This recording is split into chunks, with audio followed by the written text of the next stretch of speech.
what other ambitions are left that you need to fulfil? Obviously, just keep training winners, get plenty of winners, keep all the owners happy as well. Obviously, that's the ultimate, is to win the Derby, you know. So, have you got a Derby dog this year? Hopefully, you got 1 or 2 Derby dogs this Who year. have you got in? I suppose the main one at the moment will be Bombay Birch. You just want to win all the competitions that you go for. Yeah. But, you know, it never works out that way. Just one short of 5,000 runners last year. I think it was about 930 winners I had. 1 year? In 1 year. Who's the fastest dog you've ever put a lead on? Jules Vieira years ago. He was some dog, he was. He was some dog, you know. I took him to Waterford for the Waterford Masters. And we gave him a trial before racing. And he broke the clock in the trial. And the crowd stood there just clapping him. So we've had 2 months, and you've had how many runners this year? 740 runners.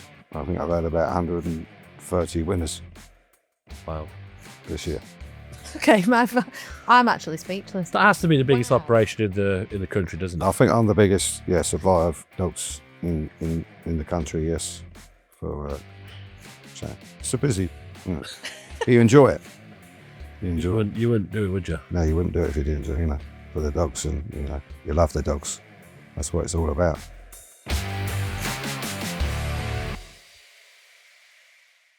Welcome along to our very first studio podcast here on Gone to the Dogs. I am Dani Jackson, as always. I almost forgot my intro then that I do every week. And my co-pilot is... Joe Andrews. Joe Keneally. Sorry, it was Joe Andrews. We've changed to Joe Keneally. So hello, Dani, how are you? Yeah, very well, thanks. Looking forward to seeing this all come to life, really. Brilliant. It's been a couple of months in the planning and I'm really excited. And we're finally here. I know. Took its time, and like I've always said, Dani, you and Joe did a fantastic job in getting this off the ball. We're now here. First studio podcast, and a brilliant guest to go with as well. We have indeed. Who have we got, Joe? We have got a certain Romford trainer who has over 100 dogs in training. He's been in greyhounds for probably nearly all his life, but we'll find out more in a minute. Mr. Paul Young. How are you, Paul? I'm good, thank you. Pleased to be here. Special guest, first one. How's that feel? Very good. Youngie, if people don't know what I'm... Youngie. We're Youngie because our accents don't allow us to say that, but to the Cockney Mafia, he's Youngie. Youngie for the dog beat. Yeah. Please stop saying it like that, Joe. I'm going with that. So, Paul, tell us how you actually got into greyhound racing. Got into greyhound racing, well, obviously I used to work for Kenny Lindsell many years ago. Anyway, I went to school with his son, Phil, and I used to go to school with him and come back afterwards playing football and playing golf in the garden, putting the ball through the house window and like that. But obviously, but as a bit younger, and my mum's from Ireland, she was. Ah. So, you know, in my early days, I lived in Ireland for a year or two. So the first ever dog track I went to was Limerick. So obviously, and then when I used to go to school with Phil and that, after school, you used to do the dogs after school and that, run them at Ipswich, Bury St Edmunds, and it all started from there. Heart of Ground Community Limerick as well. Fantastic track, isn't it? Oh, brilliant track. Like, but obviously it's the new track now being redone, but the old track was good as well. But it's a great track. And so you started there. So who did you move to after that? When did you first get like your kennel license? Who was that you were working for then? How old were you then? Well, I first got my license would have been, I was with Kenny, but then Kenny tried to get me to go another way. I got away from dogs for a while. I was a toolmaker for about a year or so. Castama. His dad was a toolmaker as well, wasn't he? But after school, I used to jump on the train and get back to the kennels and go to Ipswich for the night and whatever. But so the toolmaking, it didn't last very long. So grounds was always what you wanted to do? Always, yeah, always, you know. And what made you want to become a trainer? What was it that you thought, you know, I can do this, I'm going to be successful at it? Well, I was with Kenny all the time, and then Kenny said, you can take over one day. But obviously, I got in a relationship and I left Kenny's for a while. And then I went on my own, and I think at the time, I went into Walthamstow. Obviously. Some good stories there. Good stories there. Yeah. I lost my licence. No, I didn't lose my licence, sorry. I lost my job there. over a winner one day. Obviously, had the favourite in the race, and the so-called dog was gambled and come and won the race. And but this dog Soda Gal, he had a pass with Phil because there was an inquiry with him at Sheffield before when someone else had him there, but obviously he ended up with me, and you know, I lost my job from there. So then I had to go to Peterborough and Harlow and all. That's how I did, you know. But then in the end, I went back to Kennel. What year was that you lost your job there? When would that have been? Oh, you're going back 25 years at least. At least. So late 90s then. Yeah. That have been. Yeah, just up. Yes. I'm glad you can do maths. I couldn't figure it out then. You would try. I could see you racking your brains thinking when it was. It didn't take that long. Now, I know that you've been in the game for a long, long time. Do you remember at all your first winner? No, I don't. See, you're going back a long time now. I'll be showing me age. What about your kind of first big winner, your first cat one? Or I think the first cat one I had was at Romford. A dog called Duppy Survivor. He won the Puppy Cup there. He beat a very decent odds-on shot that night called Rocket Express. He'd just been brought by Mr. Sandu. I think at the time he was involved with Coventry. He was involved with Coventry, yes. Yeah. I think that's when he just got into the game over here. And that was the first one there, Duppy Survivor. He was owned by a fella called Meek, but his brother is Ian Meek that does the commentary at Romford now. That's his brother. Okay. But he passed away a few years after winning that line. We know Mickey really well, of course, from the RPG TV days, and he's a good commentator as well at Romford, isn't he? He's the voice of the Friday night now, isn't he? Saturday night at Romford. He is, definitely. He's very good. So from there, then, you've now got one of the, if not the biggest and most successful trainer ownership partnerships in the game with Steve Fluin Champagne Club. How did that come about? Where did you meet Steve, and how did that partnership come about? Well, I met Steve through, he used to have a couple of dogs with Kenny years ago. But obviously when I took over the license myself, I had a few issues. Got involved with the tax man. He'd come after me and whatever. And Steve come into the kennels, and he come on board and helped me restructure the business. Yeah, massive for you, hasn't it? Oh, it's massive, yeah. Massive, like, you know. But there's been some good people behind me that have helped me over the years. Like Jeff Bomer, Steve Fluin, a fella called Terry Coverley now, who's not into the dogs now. But they helped me get me back on my feet and whatever. And obviously Steve, he helped me big time and got me back on the road and straight and narrow. When was that? When would that have been? What year? That'd be about 15 years ago now. 15 years. Do you know what year that was? No. 2010. Thanks. So when, obviously you've known Steve Fluin for a long time, but the Champagne Racing Club obviously is massive now. Did you ever envisage it to be as big as it is? Not as big as it was, no, because he was just going to buy the top class dogs and just go that route. But then a lot of the brood bitches and that he bred and got pups out of them. But obviously they didn't. It only turned out to be the graded, like so. And obviously he got a few of them, so you know that's why he's so big in it now. Like, but they've all got like 100 members in each one of them, like so, which is great. So you know they're all treated the same, the graded against the decent ones as well, like you know. But he's still big in it, but he's still buying dogs, but obviously he's still got pups coming along as well from various brood bitches. So while we're still on Steve, Bubbly Totti. Talk to us about him. Bubbly Totti, but I didn't have him then, did I? I didn't have him. Ted Soppett had him. Oh, Ted had him. Ted had him, yeah. Ted bought that dog off of Ted and went to, I forget which services they went that day. I know Steve went up to meet him and took the pound notes with him in the car park, and he gave it to Ted, the money, and Ted just put the money on the seat and they went and had a cup of tea. And Steve said, what about the money? He said, that'd be all right there. He said, I'm not leaving that kind of money there. But Steve, Ted Soppett trained that dog for him at the time.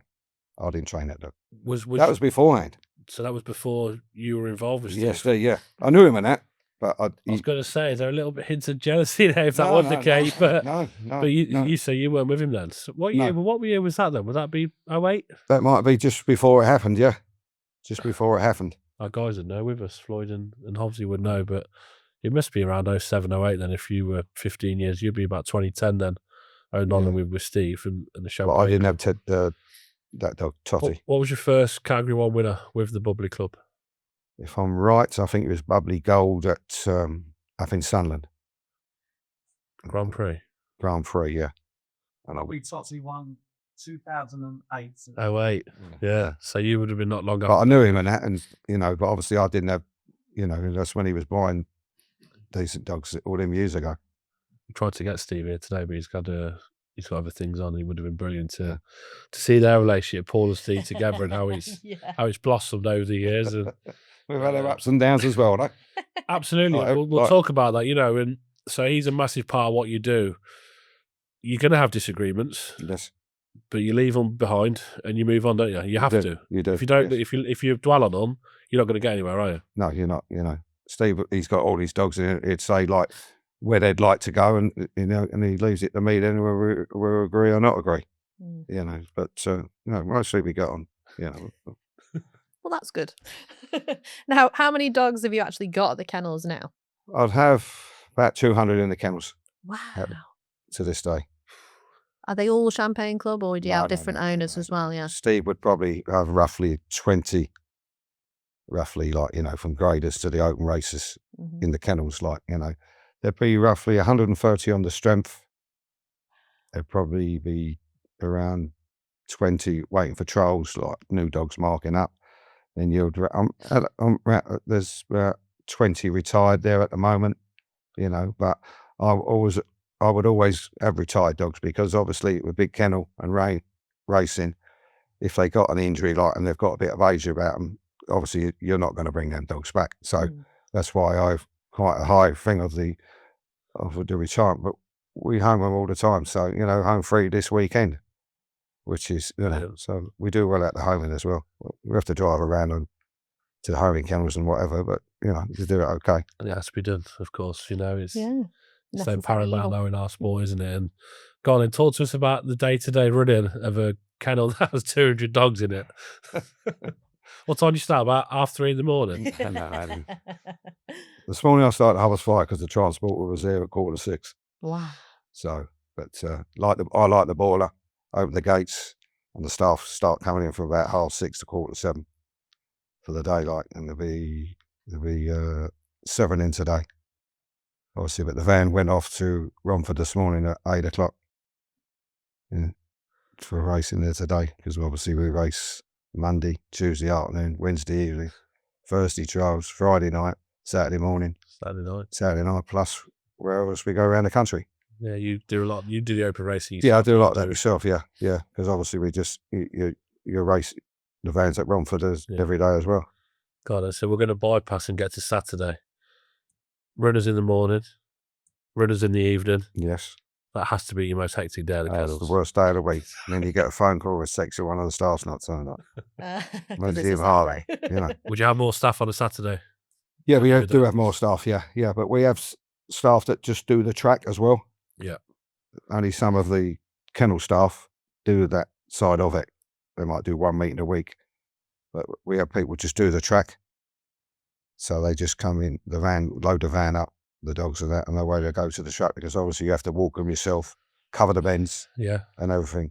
Yeah. But then people to you, they're worth the wait in goal. Oh, they're worth going, yeah. You can't get them though.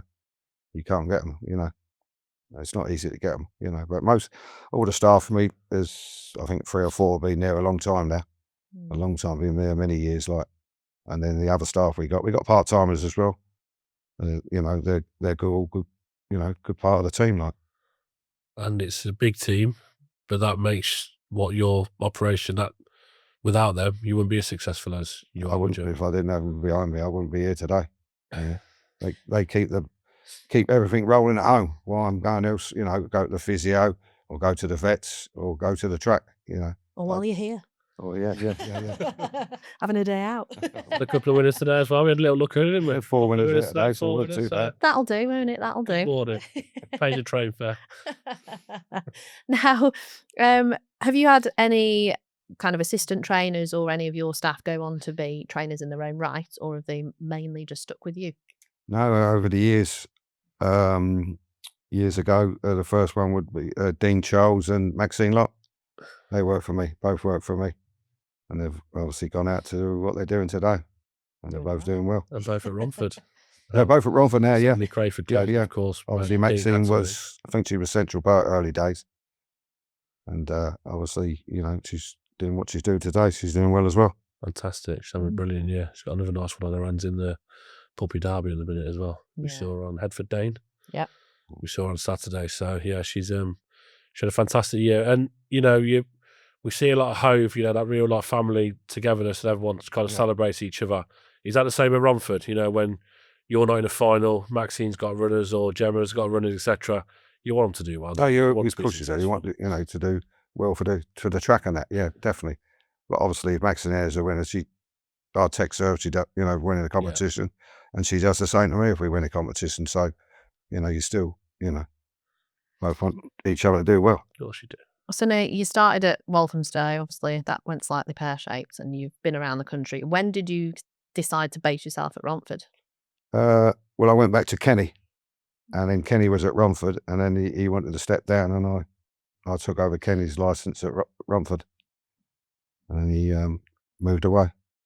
How good's that place been to you? That's been great for me. Been there for all them years now, it wouldn't be where I am today without them. How long you been there? Well, Romford would be 20 years now.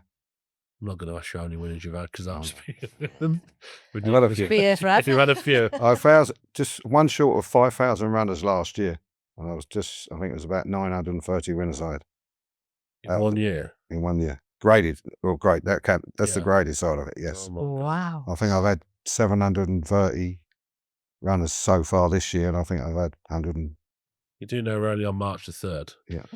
No, last month. Sorry, this year. No, I'm going this year. Yes, Yeah. we're only 3 days into March. We've had 2 months, and you've had how many runners this year? 740 runners. I think I've had about 130 winners Wow. this year. Okay, I'm actually speechless. That has to be the biggest Wow. operation in the country, doesn't it? I think I'm the biggest, supplier of dogs in the country. Yes, for so it's a busy. You enjoy it. You enjoy it. You wouldn't do it, would you? No, you wouldn't do it if you didn't. For the dogs, and you love the dogs. That's what it's all about.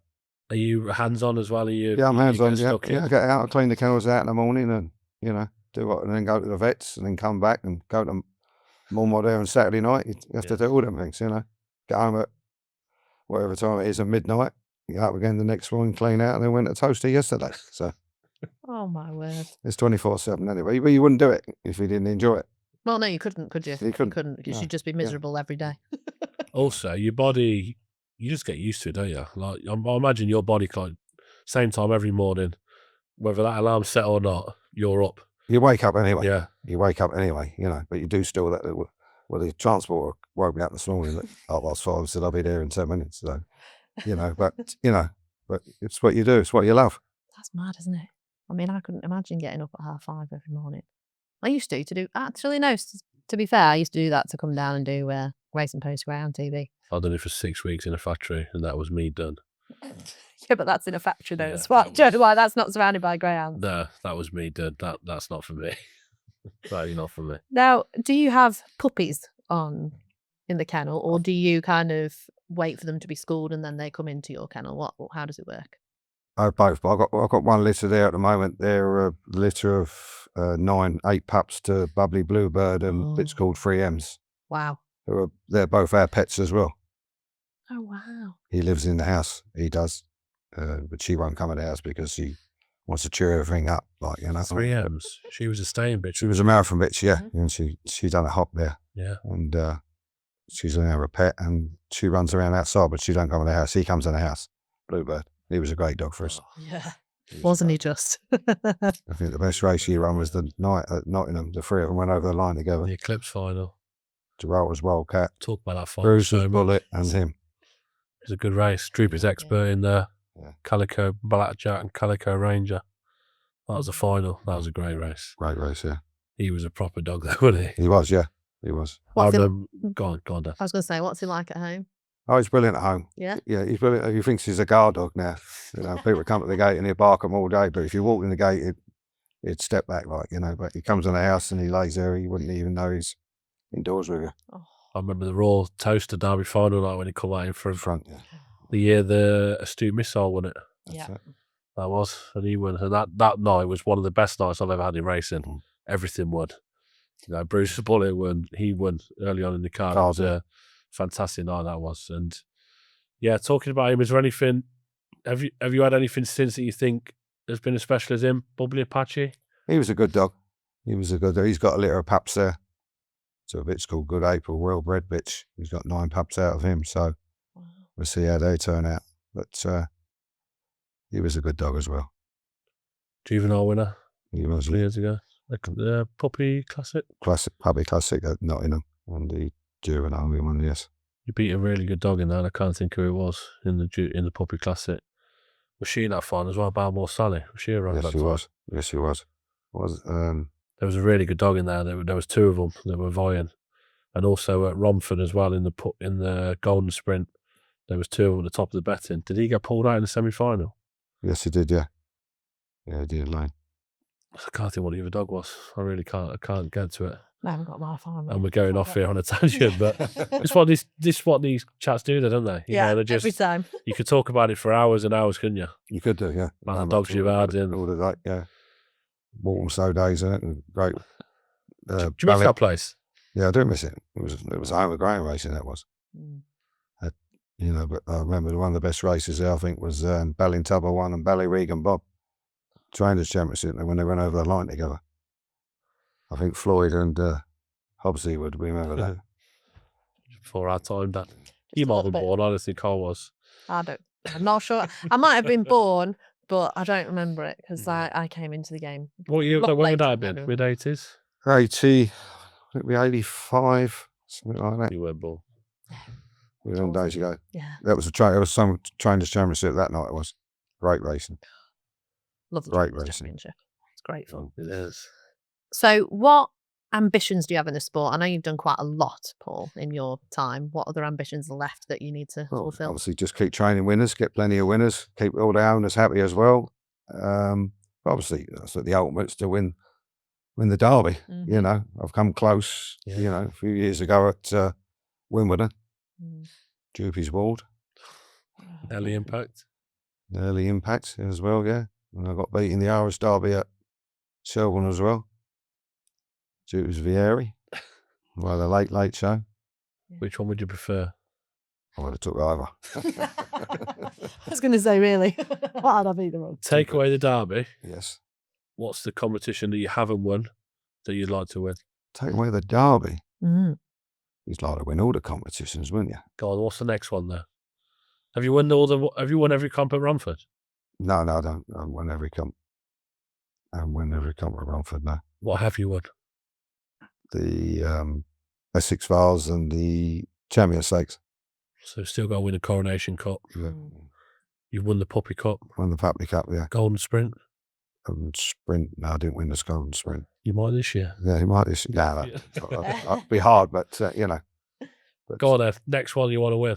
The next one I'd like to win. The Derby. There's got to be a competition where you look every year and think, I'd love to win that. Come on, give me a comp. Give us a comp. Go on. One competition you want to win. We're not going until you've probably got, we've got 40 odd minutes still if we need. Hove, I'll probably go to. Hove. Win the main ones there, the Regency and the Sussex Cup, the big one, yeah. Win that. They're 2 great competitions, but you just want to win all the competitions that you go for. Yeah. But, you know, it never works out that way, you know. So, have you got a Derby dog this year? Hopefully you got 1 or 2 Derby dogs this year. Who have you got in? I suppose the main one at the moment will be Bombay Birch.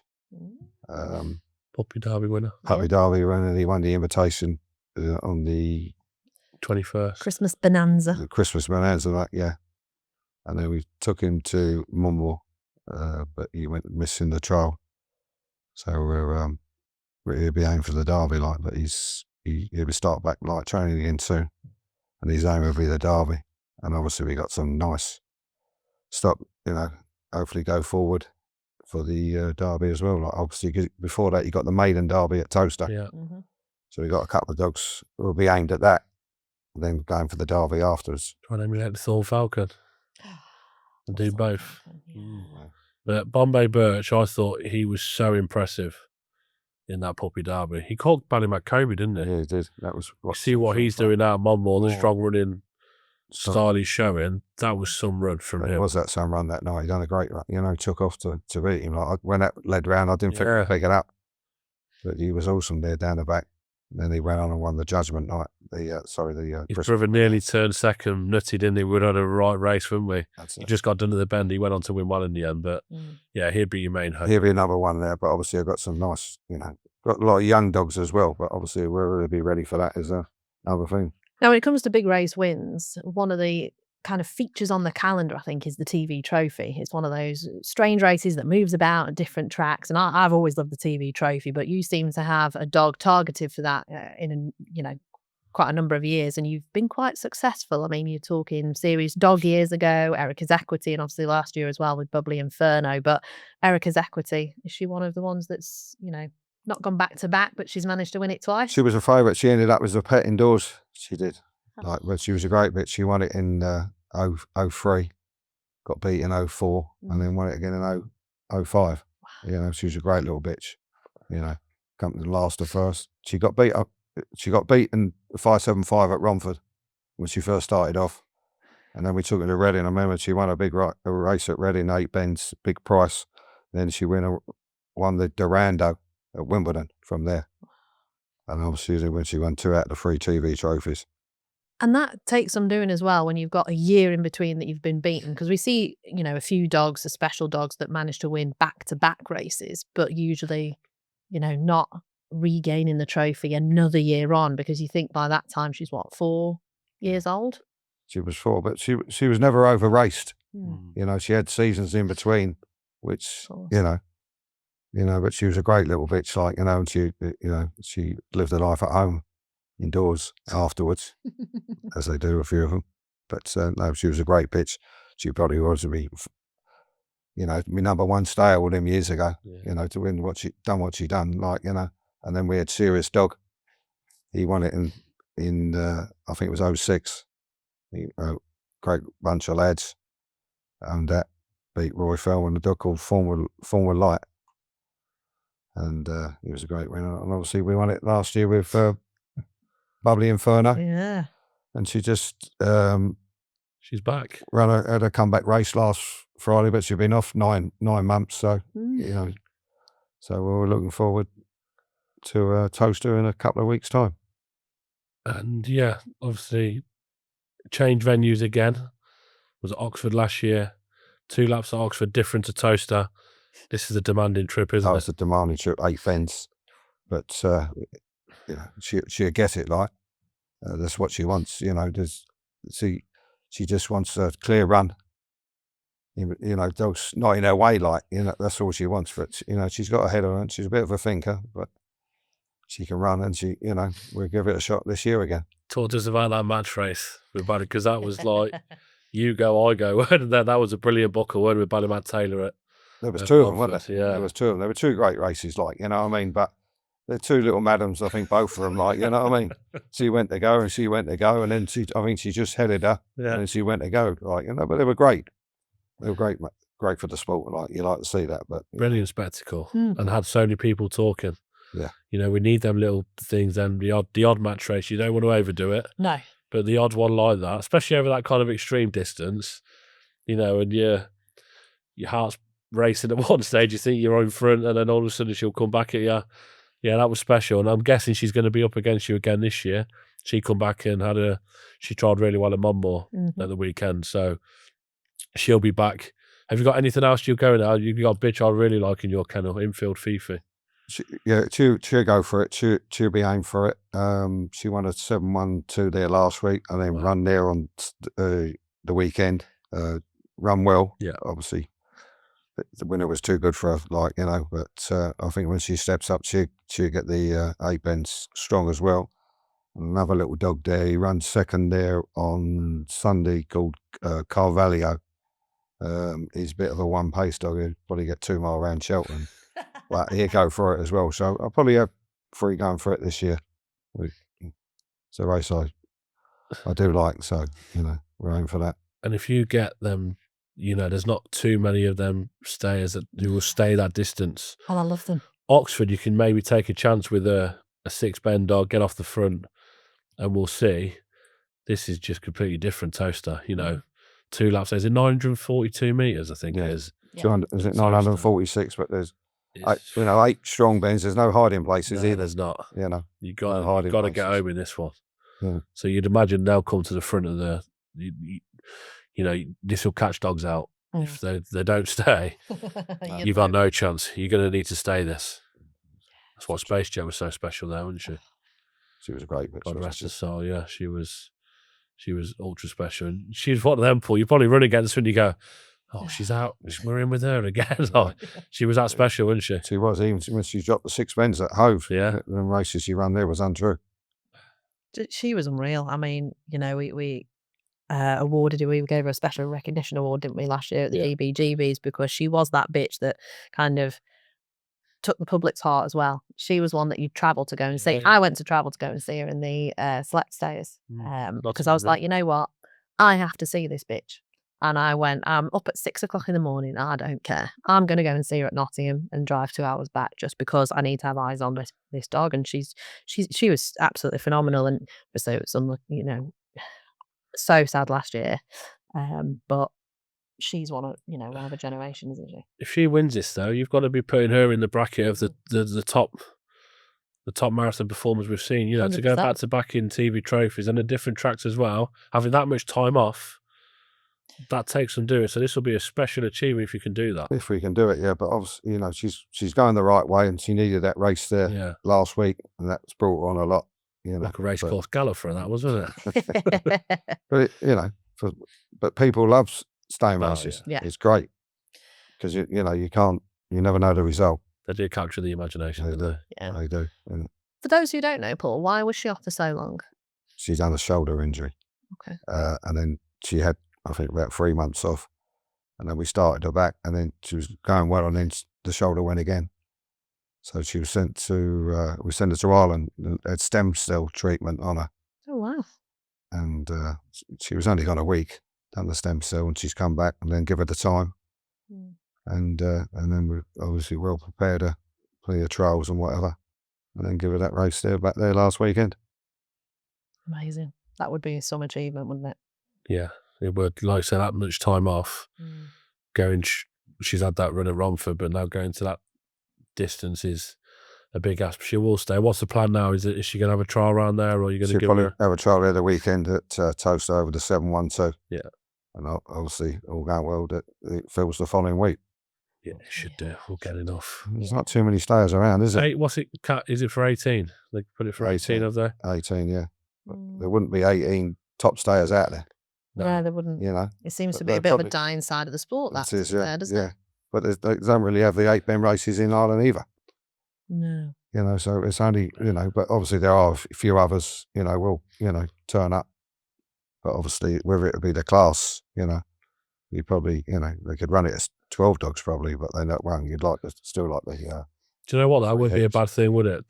12 where 3 go through, and not 18 where 2 go through. Yeah. So I'd rather see that. I'd rather, instead of getting 6 in it that are just filling the card, right, we'll make it 12. We'll go 2 heats, first 3. Yeah. Instead of 3 heats, first 2. I think that'd be, if that's the case, I wouldn't be against that whatsoever. No.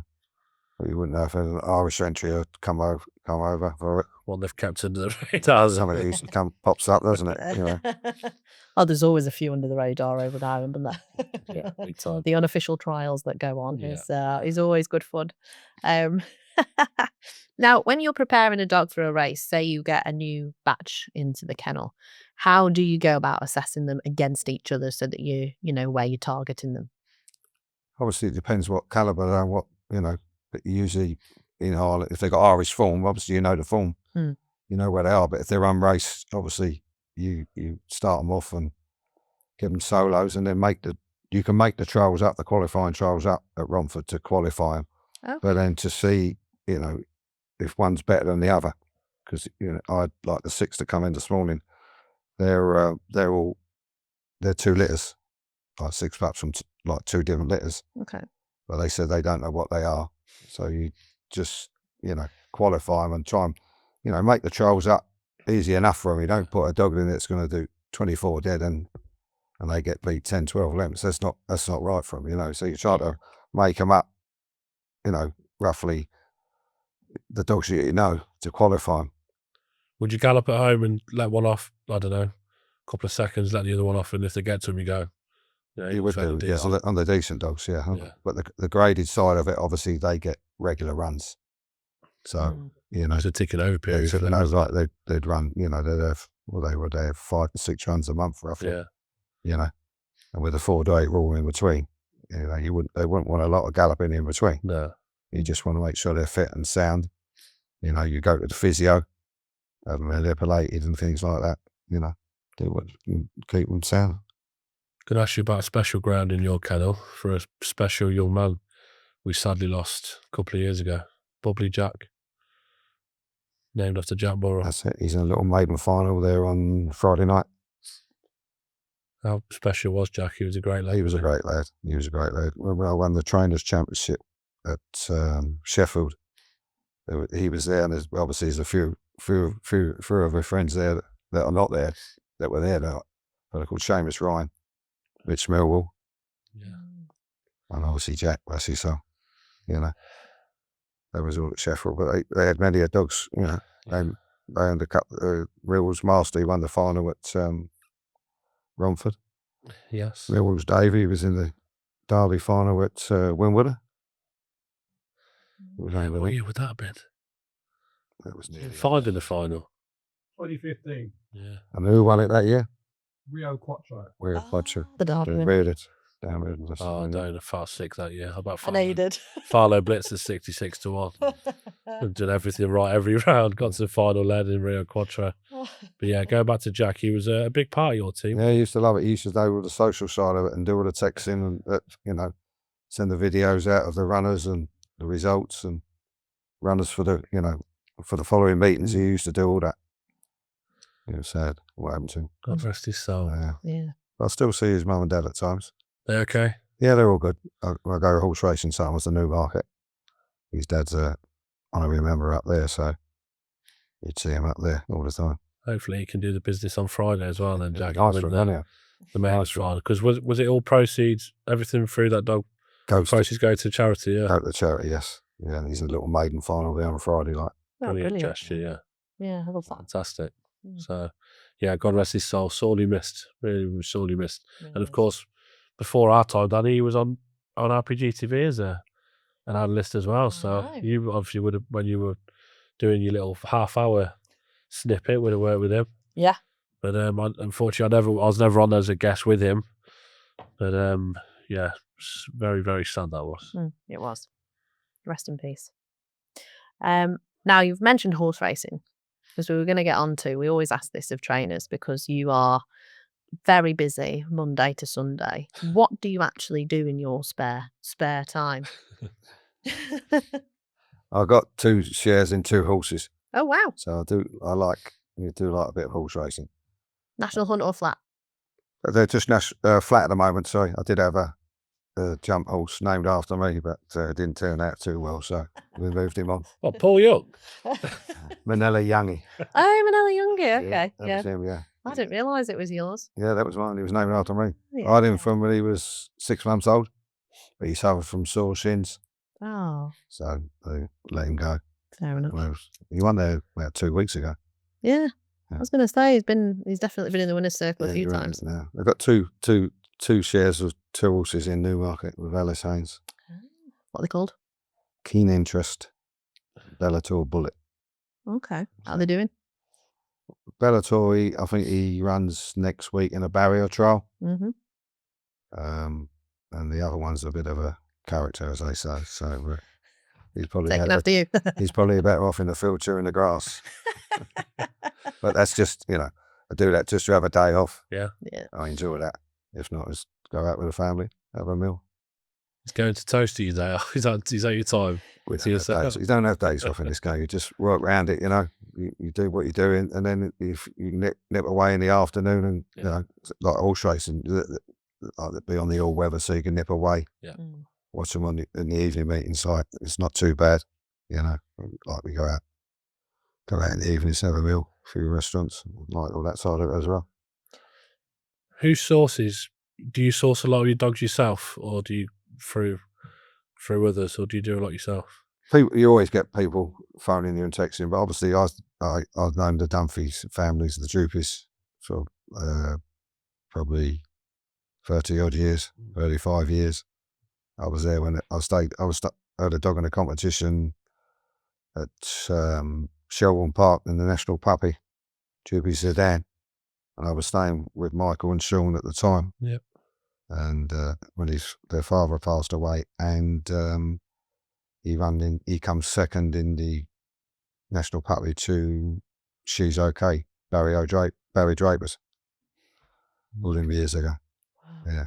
So, but obviously I know the Dumpies very well, so, you know, I get plenty of Juppies pups, you know, you get some nice ones of them over the years. Bubbly Bluebird, Bubbly Apache, Bubbly Bollinger, and I got a couple of nice ones at the moment from them as well. Obviously they've had name changes. Famous Wildcat, Uncle Ed, they're from them. Poppy Derby semi-finalists, of course. I had a couple over in the last couple of weeks from them as well. So I've always had plenty of dogs off the Michael and Sean. Who's the fastest dog you've ever put a lead on?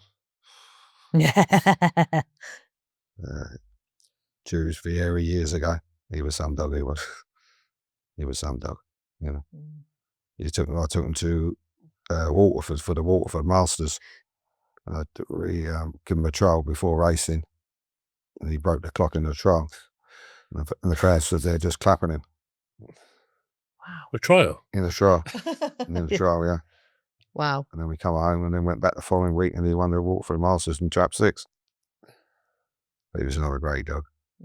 But, you know, Bubbly Blue Dog, he was a fast dog as well. Juppie's Ward, but there were different styles, you know what I mean? Different styles of running, like. Juppie's Ward was tailor-made for that Shelbourne 600, wasn't he? He was that night he won, yeah. But I can still read the race when he got beat by Salad Dodger. There's only one person I know who backs Salad Dodger, and she's sitting in between us, Paul. Oh, hey. Yeah. It was in an A5 at Romford, wasn't it? Yeah. Yeah. I was saying that was heartbreaking, wasn't it? He wanted his steering job, that wasn't right, was it? But no, I do well at the Juppie's dogs. You know, there's some nice ones over the years. It continues. Now, you've mentioned you do targets on Irish races. Do you do that a lot now, or is that kind of lessened off? Because I know we don't, as in, you know, the UK, we don't usually send a lot of dogs over to Ireland, but if you got the right dog, go for it, you know what I mean? Yeah. But obviously the main one would be the Irish Derby, you know. I did try the puppy one, the Concurby at Limerick 3 or 4 years ago. We went a couple of rounds, but wasn't to be. Of course, Maxine's trying, isn't she, with Ballymaclucia Lucia and Ballymaclucia Axel at the minute. So yeah, fair play, and it's a big commitment, isn't it? Oh, it is. Not easy, you know, travelling over there and trialing them and then coming back, you know. But they're supposed to trial both very well the weekend, don't they? 28 10s, they do. Well, I think out of the two, for me, Lucia would be one of those real battling types. I don't think she really cares where she is, and that, I think, will suit the Irish kind of racing. So for me, out of the two, she'd be the one that I'd kind of keep my eyes on over there. Yeah, she's been desperate in both finals so far. She wasn't desperate at Toaster. She was beat by a good bitch. Yahoo Maisie was a deserved winner. She was ungodly at Newcastle. Yeah, she was on that. Beyond Droopy's deploy a couple of weeks ago. The swift balls. I saw just every time she tried to get by, just kept taking her off. And yeah, she was desperate. So hopefully it goes well for them. You know, as we say, and we always try and celebrate and champion the UK dogs when they go over there. Of course, March on Freddie recently, semi-final the Irish Derby. He's now back over here. And we want to see him do well, don't we, of course? Yeah. And like you say, you want to see Maxine go over there and compete and do well, don't you, Paul? No, of course you do. You do. You know, Poetry, you know, started off and doing well today. Fair play to her. Is it a family affair, Paul? Do you have, like, members of your family that are interested in greyhounds, or is it just you as the kind of the lone wolf? No, my wife Miriam, she'd be the backbone of it. Like, she's an assistant trainer. She should have the license really, but she's the backbone of it at home. You know, she works there, runs the show. She does all the Keeps you in line. Keeps me online, but she runs the kennel, keeps the kennel on form, and when I'm not there or whatever. She sometimes does come racing. She comes to Mama on Saturday with me. She likes the puppy competitions and that. So but otherwise she'll be at home running the show and walking and galloping them and make sure the vans are going off to various tracks and doing that side of it. So running a tight ship. Paul will tell us different. Miriam is, when you see her, the happiest, smiliest woman you will ever see. You might tell us different. Behind closed doors, she might be a different woman, but when you see her, when you see her, honestly, she's so happy and polite, well-mannered. Have a lovely conversation. She is a gem, isn't she? Oh, she loves what she does. Loves the animals, which is what it's about. Otherwise and you have to. Yeah. Because otherwise it wouldn't work. It wouldn't work. What changes would you want to see in greyhound racing going forwards? Going forward, obviously the welfare, but we're doing well with the welfare. That's going well. Just keep that continue. But obviously the racing, I wish there was a bit less racing. Yeah. Because it's non-stop. Years ago when you used to do 2 or 3 meetings a week, and then you could go wherever you wanted for the opens and that. But it's a lot harder now. Honestly, at our place, we race 6 times a week, plus trials is 7. So, that's something else just on its own. Yeah. Without doing the open racing side of it. But, that's out of our hands.